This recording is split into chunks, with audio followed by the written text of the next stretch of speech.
Everyone, today I'm going to present my EEE 102 term project, Bilkent.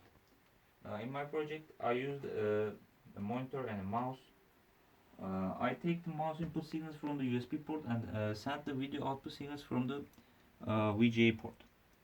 Let me explain my game. In my game there is a reset and start function. When a game starts, there are two types of birds. There's a small bird and a big bird, which appears randomly when they are out of the boundaries of the screen. And there is a hit marker which is controlled by the mouse. When you aim and hit them, they disappear and appears in a random position on the screen. When you hit the small one,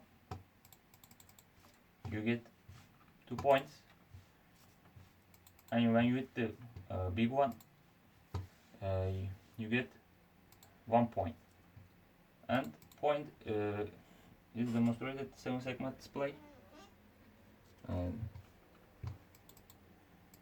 and that's all. This is my project. Thank you for watching.